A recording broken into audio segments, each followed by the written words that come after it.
I hope that this video is somehow helpful. Not actually to me, but the fact I know that I'm only one of millions and millions and millions of people in the world that are just like me, actually. That don't have necessarily the resources that I have in my heart or my purse, for that matter. I was able to escape my country and escape stigma and escape all the things that meant it okay for everybody to use the fact that I suffer from 3 mental illnesses as something to beat me with, rather than as something with which they might, be compassionate. I'm now living in a Travelodge motel in the arse end of New Jersey. I've got a fucking kidney stone. I'm all by myself, and there's absolutely nobody in my life except my doctor, my psychiatrist, the sweetest man on earth, who says I'm his hero. And that's about the only fucking thing keeping me alive at the moment. The fact that I'm his bloody hero. And that's kind of pathetic. And I gave so much love in my life. And I just can't understand how a person can be left so alone. And I want everyone to see what it's like. It's why I'm making this video. The mental illness, it's a bit like drugs. It doesn't give a shit who you are. And equally, what's worse is the stigma. It doesn't give a shit who you are. And suddenly, all the people who are supposed to be loving you and taking care of you are treating you like shit.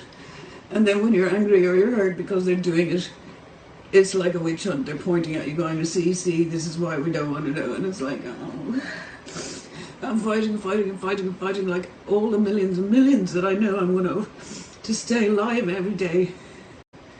Which I'm doing because I love the people that are doing this to me.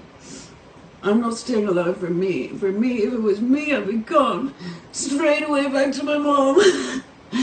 Because I've walked this earth alone for 2 years now as punishment for being mentally fucking ill and being angry that nobody would fucking take care of me.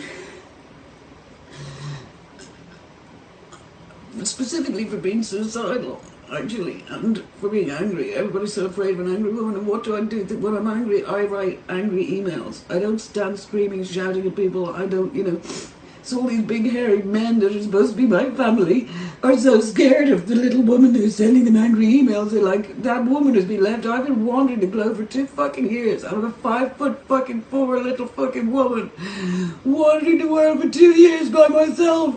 Nobody in my fucking life, nobody, except my business manager, who can take any advantage he wanted.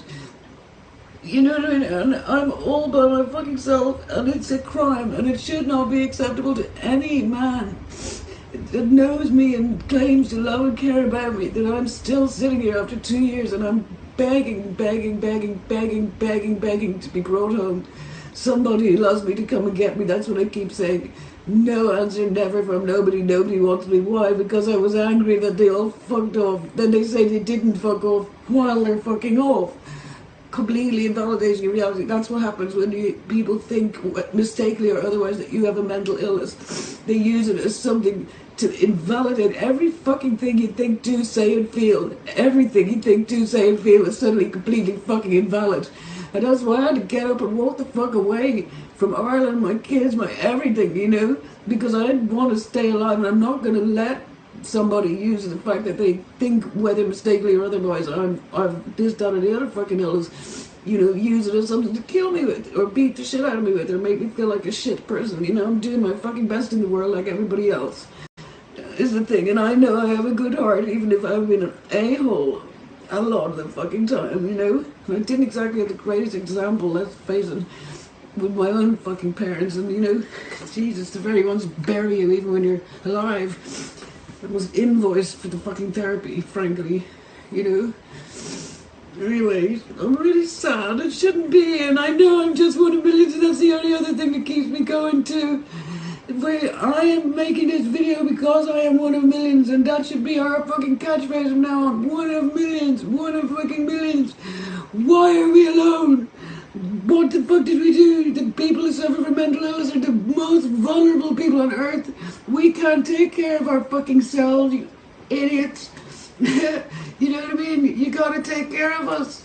We're not like every fucking body else. We're doing our best like everybody else. So now I got 2 young kids in Ireland. Nobody gives a fuck about them enough to fight for me. Come bring me home. I can't make it home by myself. And what am I going home to anyway? Except a whole lot of shit. People treat me so bad. Everybody there treats me so bad. I'm end up wishing I was dead. Or 3 fucking illnesses made me suicidal anyway. And a bunch of assholes jumping on me like I'm a fucking cripple. And then I'm not allowed to be angry. It's like repeating my childhood all over again, you know? Where you get your face smashed in and fucking if you lift your hands and protect yourself, they're telling you assaulted them. It's like, oh my god, all these men, this isn't the men who've got my kids, you know? And I can't get anywhere near, and they're not even fighting for the kids' sake, never mind mine, you know? And I was like, oh god. And every day I've spent for 2 fucking years that my entire life is revolving around just not dying, and that's not living. And I'm not gonna die, but still, there's no way for people to be living, and I am one of millions, and every homeless person I meet in the street will tell me the same story. And the only difference between me and them is I have a fucking apartment, which I don't anymore. Because I live in a fucking travel lodge, everybody. Hello, children of mine, why is it acceptable that your mother is living in the fucking travel lodge? That should not be acceptable in the RSN, the fucking New Jersey, and you don't even care, for fuck's sake. The fathers of my children, how is this acceptable? It shouldn't be acceptable. Am I not worth fighting for? Everything I gave you? I'm the mother of your children. John Reynolds, everything I gave you, So what? I wrote you a few angry fucking emails. Yes, I printed angry shit on fucking face. So fucking what? At the end of the day, what is going on? I can't. No one could manage this shit. I'm a 5'4" fucking little tiny fucking woman. Strength is fucking my spirit, but not in my fucking body. Here I am now. Kidney stone, you name it, I'm supposed to survive by myself, the only person in my life. My doctor, I'm reduced to begging the man to bring me home, give me a sofa, anything, so that I'm not reduced to living in my fucking home like this as if I'm some kind of criminal. What the fuck? How come I can have 1 kid but not the other? It's like, oh no, you can't have your 13-year-old, but the 10-year-old you can be let loose with, but you're such a monster that you can't have your... This is Tuzla in Ireland. I mean, for fuck's sake, like, how ludicrous is this? I'm supposed to be supervised with 1 child and not with the 10-year-old child. Loose on the 10-year-old child. No one protecting him. I'm the only one thinking of him. This is a fucking joke. Anyway, I needed to make the video. I've been thinking for the 2 years, you know, that people should see what this is like. Not just write. There's no point just writing about it and, you know, ranting now and then on Facebook, which I'm sure you'll say, well, this is a rant too, which of course it fucking is. People be fighting for their lives. I don't want to die. I want to stay alive. I've got children. All my children. Even the ones that are hurting me. Even the bottom, all of them that are hurting me. John Reynolds, Frank, all of them, everybody that's fucking killing me right now. It's for them. I'm not gonna die. But anyway, I wanted just to make this video that you would all see what the fuck it's like, you know, and understand that, like, one in fucking millions, you know, mental illness doesn't care who you are, but worse, stigma doesn't fucking care who you are, and it's stigma is what's killing people. It's not the mental fucking illnesses. If you have a family member that suffers from a mental illness, care for them. Tenderness, love, care for them, visit them in hospital. You don't dump them in a bloody hospital and bugger off. Hello, it's 2017. I had the money to escape. I was able to walk out of the bloody hospital and get on a plane and come to the greatest country on earth where strangers are saving my fucking life every day. What about everybody who can't do what I can do? What about everybody who hasn't got a fucking iPad and can talk to the strangers on Facebook who are kinder to me than my own loved ones, for fuck's sake? The strangers on Facebook send me fucking flowers and good wishes. I mean, for crying out loud. 2 years solitary confinement is enough. Please, will somebody in my bloody family act like you give a shit and don't wait till you think I'm dying of fucking breast cancer, which is what they all thought a few weeks ago. Stop acting like bullshit. If I drop down dead tomorrow, suddenly you're all going to be upset. Get on a plane, look after your mother. Christ's sake, I don't deserve this shit. I'm your mother. what the fuck is going on? Like, what have I raised? You know, get me, please. And John Reynolds, tell your son to get me. And John Waters, tell your daughter if I can get me. And, like, Frank, get me. What's going on here? This is really sick. You're losing me.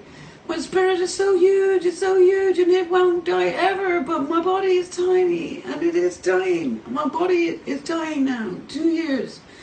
And no one can say I've been warning you, I've been writing to you for months and months and months, for the whole 2 years. Months and months and months I've been begging on my knees, the same as this all kicked off 2 years ago with. The same email I'm sending 2 years later that this all kicked off with, where I stated after hysterectomy, somebody who loves me, please come get me. From then on, it's been nothing but an onslaught of go fuck yourself, Sinead. I'm the little red fucking hen. I fed everybody. I fucking fed everybody. I fed everybody. All you guys, all you men, the fathers of my children. Did I take a penny off you ever? Did I ever ask you for nothing? No. Did I pay all the bills? Yes. Did I pay all the kids everything? Yes. I'm the little red fucking hen. Are you going to leave me to die? And you're telling everyone you didn't while you're doing it. And it's not like you don't fucking know. Don't wait until it's too late. I'm 5'4". I can't cope no matter what my spirit can cope with. Don't say you weren't fucking warned. Please, guys out there, you have a family member. It doesn't matter if you've already abandoned them. Go get them. There's a woman named Martha in St. Vincent's with nobody. Her family couldn't give a fuck. They visit her. They visit her doctor, and they can't be bothered crossing the 4 feet of the corridor to see her. People out there, go visit the people at your local psychiatric hospital, because they're just like me, what you just watched. I'm one of millions, one of fucking millions, sitting in nut houses by themselves with nobody, treated like pieces of shit because we're not dying of cancer. Instead we're dying of something emotional that somebody did to us that we don't deserve to be treated like shit for. Please, learn from this video. Go around your local psychiatric hospital if you're age 16 and over. Get to know your local psychiatric patients who are beautiful hearted people. Be good and be tender to them and visit them and love them, and don't let them end up like me, having to make pathetic fucking videos on Facebook begging people to help them.